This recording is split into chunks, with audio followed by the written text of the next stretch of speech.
All right. Hello, everybody. Welcome back to the channel for another SPFBOX live panel interview with 4 more of the SPFBOX authors, maybe 5. We're trying to bring in Antano, and hopefully they can join without any issues. If you missed the kickoff for the self-published fantasy blog off interview panels this morning or this afternoon, there is an entire playlist up on my YouTube channel. You can catch up with those and see the ones that are coming up. There are going to be over 75 SPFBO authors over the course of this week. So starting today through next Saturday, thanks to Mike and Roe from Balding. Their videos are also on that playlist, so you can catch all of them. But you're here, a whole new group of authors, to be in the brave first batch on the first day while we get everything sorted out. We have Kay, we have Arminis on, we have Cyril on, we have Louise on. How are you guys feeling coming into SPFBO 10? That sums it up. Yeah, I'd say that's accurate. Yeah, more or less, little this and that. I keep myself way too busy. We're going to get into everybody's strategies, and being too busy to sit and watch all the blogs and reviews unfold might not necessarily be a bad thing, right? But for those who are tuning in and who haven't met all 4 of these authors and would like to meet them, the description box has a link to all of their books for SPFBO 10, so you can go grab a copy. And Kay, I'm going to let you kick us off, and we're just going to go around. Tell us a little bit about yourself, your experience with SPFBO leading up to now, and tell us about the book you entered in SPFBOX. I'm excited. Yeah, I'm really happy. I'm really happy to be here. Thank you so much, Catherine, for this. So I've never done a live stream like this before, so that was fun for me to see that pop up. So my name's Kay. That is actually a pen name, but it is based off my real name, so I didn't try very hard. If anyone does actually know me in person, they will figure out who I am. I'm a lawyer, but I've always liked to write, and so I write for fun. I don't write about lawyers, but so this is actually my first time doing SPFBO and SPFBOX. I'm super excited. I follow some people on social media that do, and they were talking about it, and I don't know, it was just Friday morning. I was sitting there and I said, why not? Why not? And I couldn't believe it. My name was first on the list too, which I know doesn't mean anything because it's a lottery, but seeing my name first, I was like, oh, that never happens. So that was really exciting. The book that I entered is my labor of love. It's my favorite so far of all the books I've published. It's called If the Walls Fall, and it is a YA romantic fantasy adventure.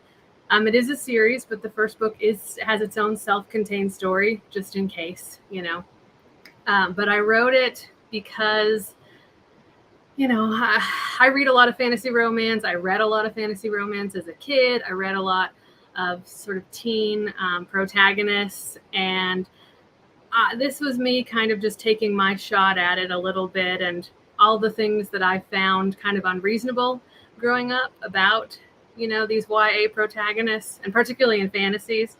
Why do they, it's a portal fantasy, I should mention that, and why do they always know how to speak the language, and why are they always completely in it? And yes, you came from a very sedentary lifestyle in St. Louis, and yet somehow you are able to, murder a bunch of orcs. Okay, so that was kind of my thought. That was my thought behind it, and then it turned into a whole story, and I'm super excited, and I hope other people like it as well. It's actually been out for 2 years on Thursday. I didn't even realize that. So so I'm very excited. We just passed the anniversary.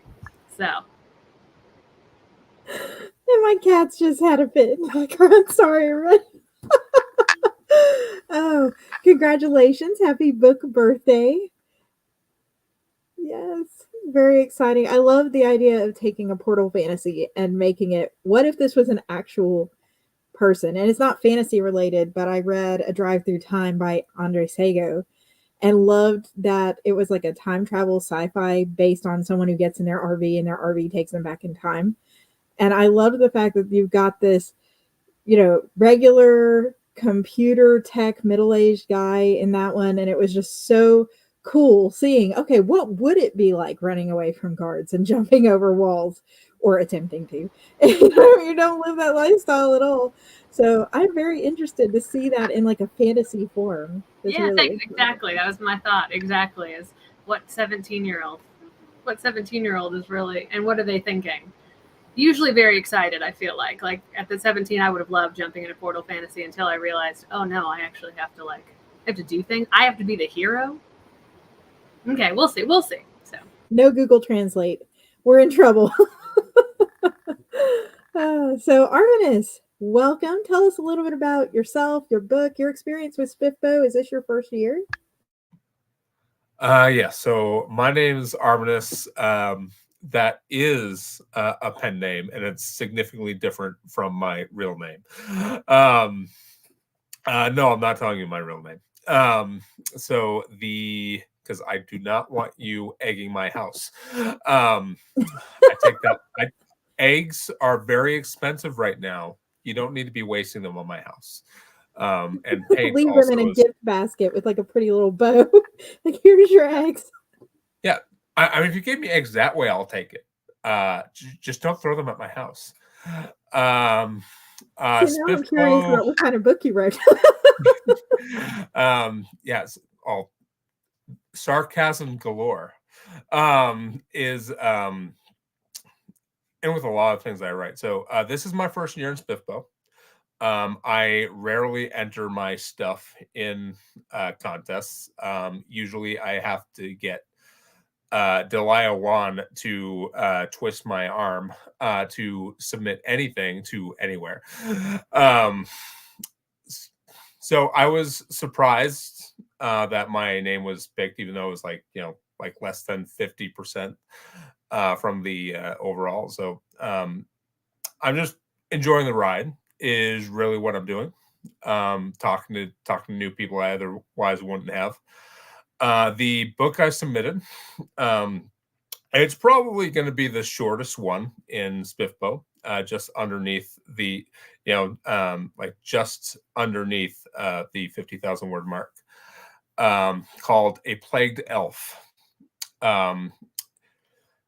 I guess a quick, short, one sentence synopsis is: if you took the movie Pandemic and you put it in Middle Earth, that's kind of what you're getting into.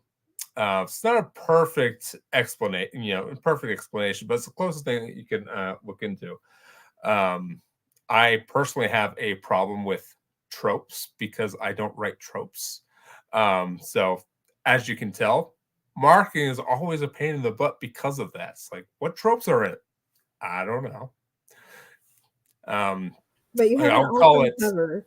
Like, I saw your cover the day it came out, like the list, and I was going through the list, and I literally got your book that day. It's the first SPFBOX book that I bought because of the cover. So it's sitting there as the top 5 that I'm going to start reading this summer. Oh, well, thank you. I hope you enjoy it. I am not paying for your therapist. Hey, that's fine. Dark/grimdark fantasy writer. It would be hard to shock me. Good. I like grimdark. I mean, I wouldn't classify that as grimdark, but it does go there. It is the first installment of, I was like a 13-book series, 5 of which are already out, and like several more are planning. So it devolves into like grimdark. So it's interesting tagline. Also, if you want to find out how dark elves started coming into being, here's a great way to find out. Yes, very excited. Congrats on making it in. Thank you. First year SPFBO. I'm excited to meet all the new people. Cyril, welcome. I saw your cat. You win the first Cat of the Blog award for tonight's panel. Tell us a little bit about show up a few more times. He hates not being the center of attention. Anyway, hi, I am Cyril. That is also a pen name, and fun fact, it is actually an anagram of my given name. So if any of you are good at puzzles, you can find out who I am. Anyways, I entered Fortitude's Prize. This is actually my second year in SPFBO. I was in the 7th with my debut Haven, which was the first in a now completed trilogy. Anyways, Fortitude's Prize was my attempt at writing a low effort, low magic system novella. And then my lore document hit 10 pages and I realized I'm bad at that. Anyways, it is a pirate heist gaslamp fantasy. I market it as a cross between Captain Shakespeare from Stardust the film and Treasure Planet, about a young alchemist on a privateering crew, because technically there's a difference, but not really, whose crew has been hired to recover some property that was stolen from the Master of Fortitude. Fortitude being the largest of the flying islands. It is an near world fantasy, not portal fantasy, so things like France and England exist, but also griffins and unicorns and flying ships. Enjoyed it a lot, writing it a lot. Big change from my first trilogy, and a lot more low effort to allow me to recover. I'm hopeful it does well this year. I think it fits the SPFBO vibe better than my debut. And I'm much better as a writer now. Not to, talk down to my debut, but 4 books in, you learn a thing or two. Yeah, I think we missed the title during the lag. Fortitude's Prize. Any book that is described with Treasure Planet as a comp can take my money. Just watched Treasure Planet with my toddlers yesterday, and they were watching it just like, That was the first movie I ever owned. Like, I loved Treasure Planet as a kid, and I always thought, like, that is, like, sailing ships taken to its logical extreme, and I was so happy when I came up with the idea for Fortitude's Prize. Being able to, like, really do something with that. yes.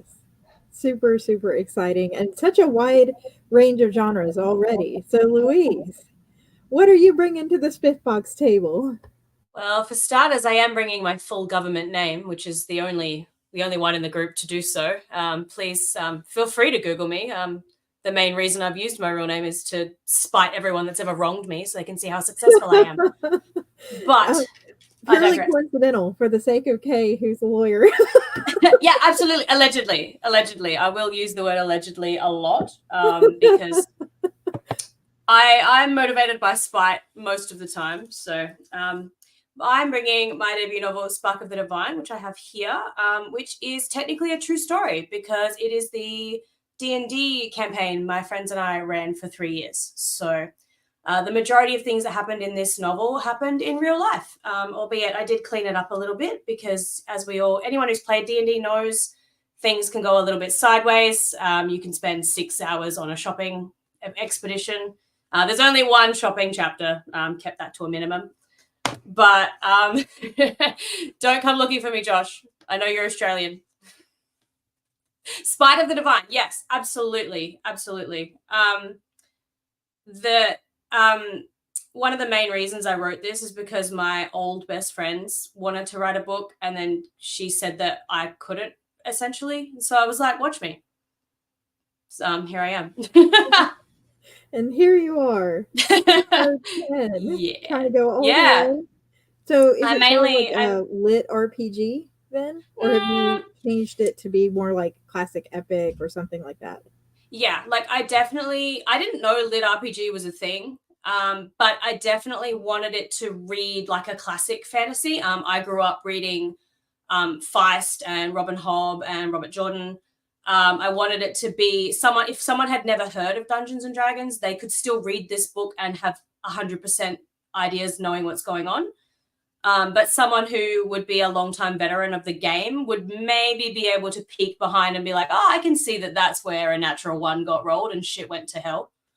So yeah, I kind of wanted it to be like there's little nods. Like at one point, I think I say split the party, which is, a little bit of an inside joke. But yeah, it's definitely not a lit RPG. You can't see the stats. It's it reads as like an 80s style classic fantasy. I love that twist, especially nowadays, with more and more lit RPG, which I'm not complaining about. I love a lit RPG. Yeah, no. But there's something about seeing, a campaign and then seeing it turned into that classic epic that just makes it such an immersive read, and I love it. Never split the party, exactly. Oh, trust me, they split the party and things go really, really wrong. So I agree, never split the party. It's a bad idea. Lord of the Rings splits the party about going to Moria. And there's the book. So here we are going into SPFBO, and of course, this is not everybody's first time. Some of us have been around before. My book is in this year too. I've got Splitting Dawn in this year.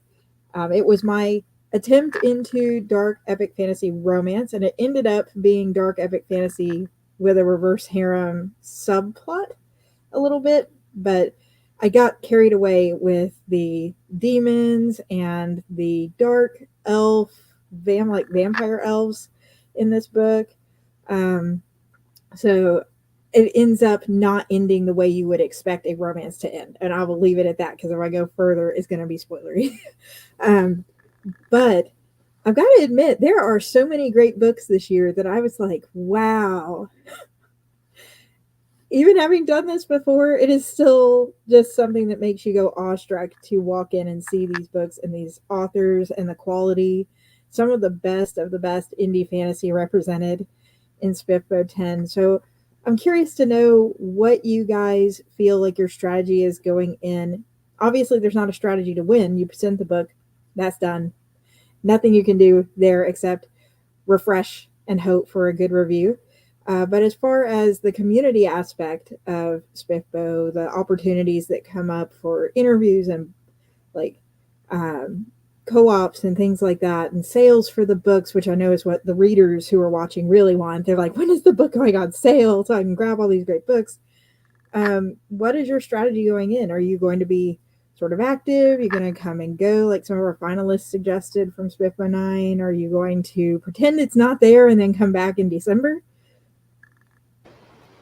I can start if we want. I think, like Armin has said, I think tropes are really hard for me, only because I know that people who read to romantic fantasy or fantasy romance, they want some really strong tropes, and I don't do a lot of those. There's no enemies to lovers type thing in mine. So what I'm taking out of this 100% is just exposure.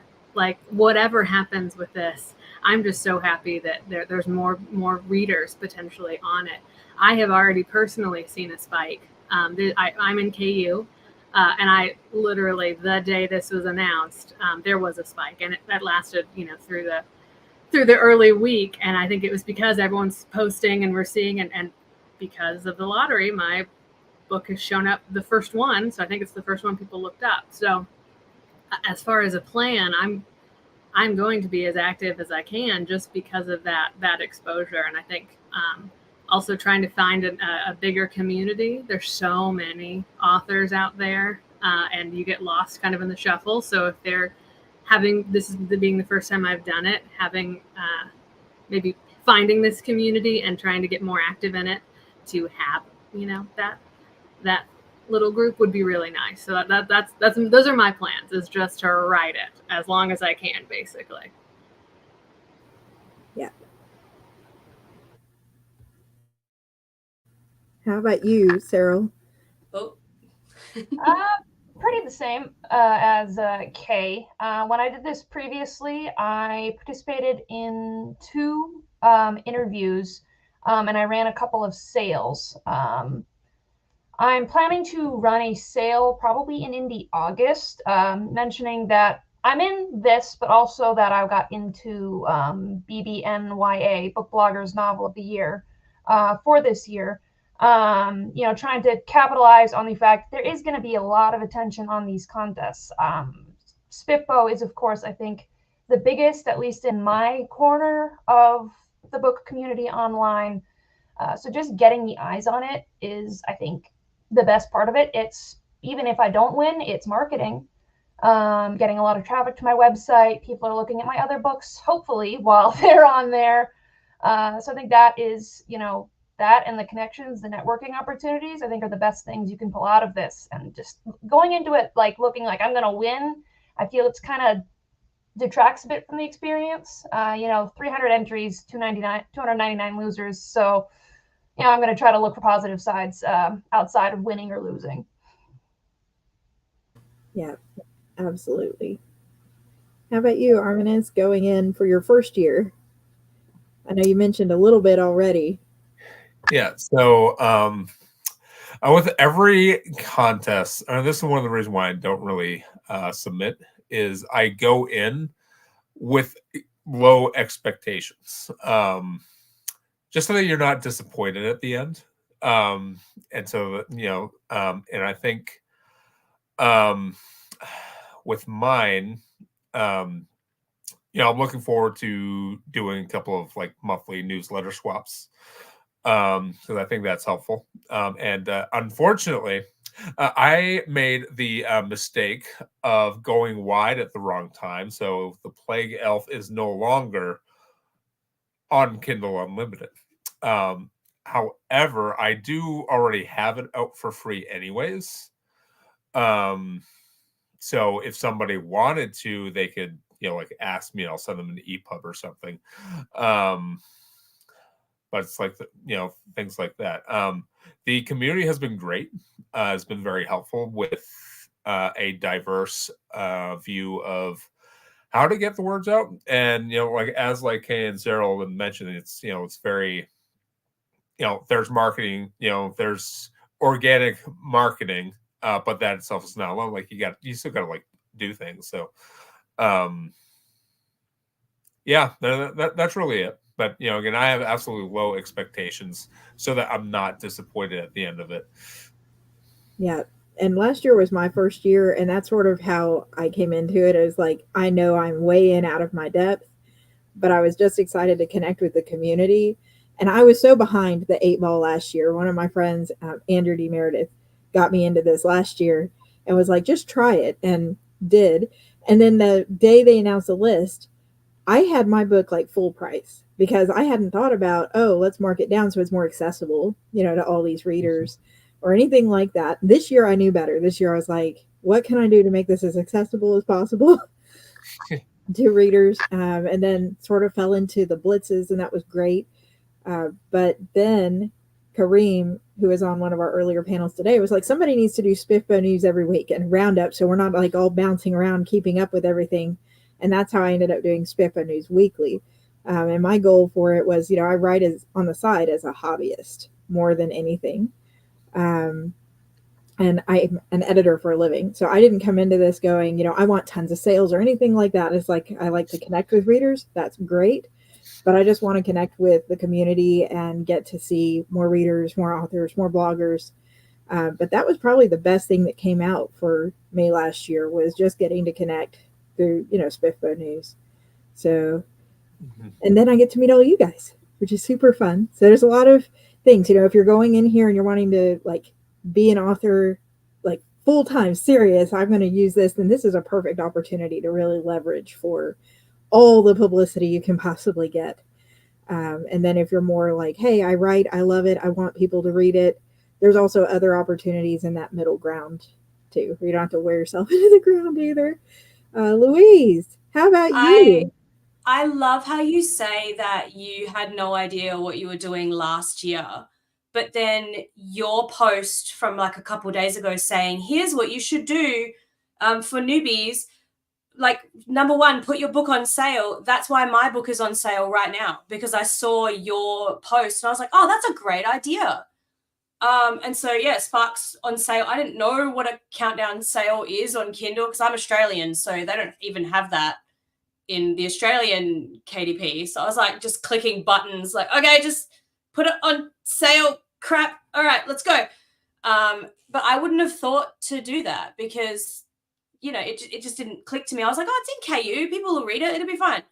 But that's kind of what our community in particular is all about, is sharing down the knowledge of what we've all learned from previous times. And I think that coupled with the validation that we all give each other and the support that we uplift each other, that has been the happiest surprise for me on this self-publishing journey. Like, just meeting so many incredible people, authors and editors, and just people who are like, they make book reviewing and blogging about it their entire lives, and they bring so much joy to it. That makes me so happy. I thrive on validation and on people telling me that they liked my book. So that's what I'm hoping to get out of it, is more people reading my book. I think somebody already touched on this, but like, having to do all of your own marketing and all of your own social connection and blah, blah, blah is incredibly exhausting, especially since, you know, a lot of us are introverted and don't like showing our faces and don't like talking about ourselves. You know, and you kind of just wish your book would sell itself. So I know Kay has had the similar experience being on that first list. Like, mine was number 4, just out of, you know, whatever. It's really exciting to see it in like the first little thumbnails of people, and I'm like, oh, it's done some work for me, which is kind of nice. Fair enough. Yes, that's what I want. I'm like, tell me I'm funny. Tell me that my plot twist was cool. So yeah, caring less about the sales and more about like if people genuinely liked the book. I think I could have that instead of water. I flip-flop violently between thinking that my book is the best book and it's definitely going to win, and then like looking at other books and being like, they're definitely better. I should just leave. So I'm not sure where I'm at in that. Depends on what time of the day it is and how much I've had to eat. But I'm just here to have a good time and here to destroy my TBR as much as possible. Definitely want to read all the other books in my group to start off with, which is easy because it's fantasy faction, so it's the top. And then try and work my way down. But my, I know. Are we all fantasy faction? I don't know what group you're in, Sarah. No, you're the odd one out. Yeah, fair enough. So there's 3 of us in here that are deadly rivals. We'll do what we can. I didn't know what a semi-finalist was until I was poking around on the Facebook group for SPFBO. Because I read, you know, you read the blog and you're like, okay, it says there's finalists and blah, blah, blah. But I didn't realize how semi-finalists got picked by the blogs. So that was also a cool. So I'm fingers crossed for semi-finalists. That's what I would be happy with. But I'm already happy that I'm here. So I guess I would also like to point out that I have ADHD and I've never finished a sentence in my life. So it's not really a good time with me to have an interview. So I'll just shut up now. Cool. Oh, yeah, you're doing great. Straight away. Yeah, you're doing fantastic. We're all, I think, is everybody on this call an introvert? We're sort of introverted. Depends on the. I think a lot of us writers are. It's like, here I am with my cat, and just like, okay, we're gonna make this work. So, Kay is fantasy faction, Armin fantasy faction, Louise fantasy faction. I am in Weatherwax, and when I saw that, I was both excited and terrified at the same time. I adore Esme's reviews, but I'm like, oh no, what am I going to do when Esme reviews my book? And then, Cyril, you're in Lynn's books, right? And the Critiquing Chemist. So how do you feel? Because they take their fantasy books very seriously too. I try to stay out of the review sphere, you know, just to keep my heart rate low. So I've checked out their blogs a bit. Like I said, I hope they enjoy it, or at the very least, I hope they don't hate it. You know, they finish it. We'll go for that. Yeah. Get to the end. And there's a lot of other readers and reviewers too who pick up things during SPFBO. So I'm curious to see, you know, where everything gets picked up by the booktubers and all those people. I think that's actually a sort of wise piece of advice for first timers watching. You may not want to overly focus on the reviews your first year, unless you just are used to reviews and you're just like, oh, okay. You know, there's constructive criticism in them. And then there's the pieces that are very personal to whoever's reviewing. But as one of the finalists said on our other finalist panels from SPFBO 9 this week, just to remember that the reviews put your book in front of different groups of people so you can connect with your niche better. So even though the reviewer reviewing it may not have thought it was their niche, that doesn't mean that a well-written review can't connect your book with the people who would love it, because something somebody else doesn't like is the exact thing someone else wants, right? But one thing that we can say across the board is there is a lot of character-driven stories this year, and I would love to hear about your main characters. And Arminis, why don't you kick us off? And then we'll go around the circle and just talk a little bit about what is your main character, what's their journey like in your book. All right, this is interesting because, as I mentioned before, my book spans across about there's 13 different stories. Not everyone gets out alive, including. Actually, I'm not going to spoil it. All right, so including a dog. Let's just say that a dog doesn't make it. It also doesn't help that I did not include a dog in there, so it's kind of hard for them to make it if they don't exist. So the main character is a cleric, and she has been relatively inside a lone village, and she's like the head healer there. And so one of their not one of their dogs. One of the yeah, let's just call this a dog. One of their dogs gets really, really sick with a disease that they have never heard of and have no books on. And so ultimately they have to leave their village with their dog and go and see some elves that they've never seen before, in hopes that elvish medicine will heal them. And so it's like a I would call it new adult. I wouldn't call it like young adult, and I wouldn't really call it adult. And so the journey comes down to, she wants to travel, she wants to see the world. Leave the dog alone. No, I refuse. There are horses, though. Prepare to cry in this book. Yeah. Yeah. And so, without further distractions, her journey is trying to get the sick to the elvish forest for elvish medicine. Problem is the elves don't like this particular person, this particular patient. And so that's this whole other political dilemma. Well, there's some political intrigue there. That's probably the only trope that I can really recognize in there, but it's really, really subtle. Yep. Sometimes you got to get deep in those books that make you really feel and cry. Yes, elves hate dogs. They like wearing them, though. Yeah, absolutely. Absolutely, Ari. I completely agree with you. Oh. Okay, how about in your book, the characters, and I'm assuming from the look on your face, there are no unalived doggos in your book.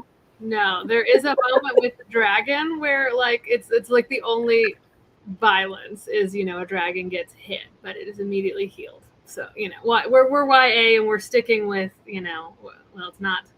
I have read some really violent YA, but it is not. So my main character, as I said, her name is Grace, and it's a portal fantasy. So it's a 17-year-old from our world who gets tossed into a fantasy world.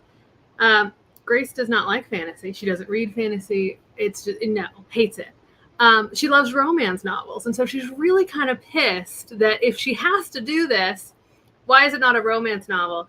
And part of this I did take a little bit from myself. When I was growing up, every single movie I watched, every book I read, it didn't matter who it was, they were getting a love story, and usually it was with me. It was my own OC fan fiction, basically, in my head. So Legolas 100% fell in love with me all the time. Aragorn, didn't matter, anything that I read.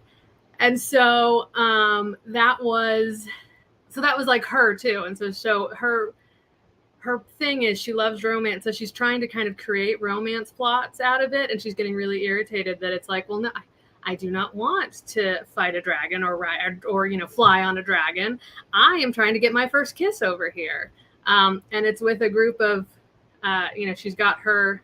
It's a little bit Lord of the Rings like. I was kind of going for a 10th Walker theme here, and so she's got her group with her, and she would love nothing more than to like create a little romance story, and they're all just like, no, we're trying to live our lives here. Like we've got stuff going on. This is not this is not a story, and so that's who she is. So she grows up. There's character driven and moving on past that, but 100% if she could choose, she would have picked a romance novel, and is very irritated that yes, it keeps not happening, and so she keeps trying to make again, because this is what I do, is that it's like any situation, it's like, how could this be a romance? Well, if I tripped, I'd fall into his arms, and then it's like, yeah, but if you trip now, you might get an infection, because it's like you are in the middle of nowhere, like in a fantasy world that doesn't have penicillin, so stop doing that kind of thing. So that is my character, and that is her story, as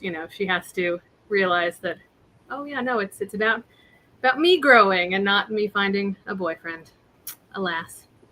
But better to do that than to get trapped and not ever be with your book boyfriend, and yet they grow up really then, right? Yeah. So how about you, Louise? Let's hear about your main character.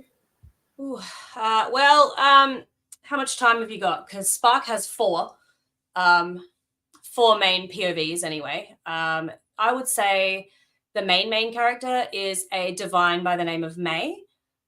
She, in D&D terms, she would kind of be a druid cleric kind of hybrid. She has many cool powers, including being able to beast shift into other animals, and has intense healing powers, all of which are siphoned out and drained when her god is attacked by somebody who is siphoning god power and trying to steal it for themselves. So that's where the main plot of Spark of the Divine progresses, in that her and her lovely band of misfits have to attempt to go and rescue her god and restore their power. The other three main characters are Valendaris, who is a realm shifter, which is someone who has the power to slice through the realms, because there are 7 realms in my story.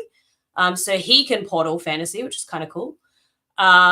There is also Lessie, who is the biggest self-insert to ever self-insert, because she was my character at the table. She is a mid-20s gunslinger who is about 170% done with everyone's shit and threatens to shoot at least one person per chapter. And the fourth main character is a kitskin, which is my word for catfolk. His name is Reven. He has no internal thoughts, so he has no italicized thoughts because he has no inner monologue, and he is about as autistic as they come, because I'm starting to think that not only I am, but his character player definitely was. And he is the fan favorite. Everybody loves him. And he just says everything that he's thinking and doesn't get what's going on half the time, and misses every single social cue known to man, and is still the deadliest one in there, except for Grundle, but we'll get back to that. But yeah, they're all very different. They all vibe off of each other. They all work together really well, except for the times when they're fighting, like kitskins and dogs. And they all are the biggest adorable found family I've ever read, and I love them. So the kitskins want to get together with the elves. Yeah, I guess, yeah. No, he hates horses, actually. Reven hates horses because he resents that they have to ride horses to travel because they're only slightly faster, which is a joke on how if you play a Tabaxi monk, they can move like 700 feet in one round in D&D. So I made it that kitskins by racial ability are really, really fast. Mm-hmm. Nice. And so now I'm wondering, does anybody ever be like, can you just carry me? And they're like, no, I'm not carrying you. Yeah. They're like, no, you're going to walk yourself. Just going to get the Terminator run up. Yeah. No, he's like, why are we spending money on a horse? Because I can run as fast as a horse. And they're like, well, we can't though. And he's like, well, that's a you problem. Like, let's get it going. I love this character already. I'm going to go ahead and throw Everyone loves him. It's so funny because the guy who played him is still baffled. He's like, why does everyone love Revan? I'm like, I don't know what to tell you, man. Everyone loves Revan, and he's convinced that like we didn't even like Revan at the table. But converting new readers as we chat here. Yeah. Cyril, how about you and your main character? My main character, as I said previously, is a young alchemist by the name of Edward Bardsley. It's one of the few characters with a last name because I ran across the last name Bardsley on Tumblr years ago and said, I like that, yoink. Anyways, Edward was a really fun character for me to write. He is the youngest of all of my MCs and all my works. Being he's in his mid-20s-ish, I like to joke that he is on his first big boy job post-college. So he got hired onto a privateer to be essentially their doctor, their surgeon, their, hey, what's this plant over here? I'll catch around medical person. And also to, make offensive potions and stuff. His big thing in this world is he has almost no what I call innate magic. Which really limits the strength of the potions he can make because items and such have their own level of magic, but you need to be able to tap into that. You can't. But beyond that, his story really deals with generational trauma, with breaking cycles, with what happens when, this country, these people conflict with this people, and there's bad blood all around. And just sort of learning to find yourself among a crew of pretty much well-established people. Edward is the youngest member of the crew by some years.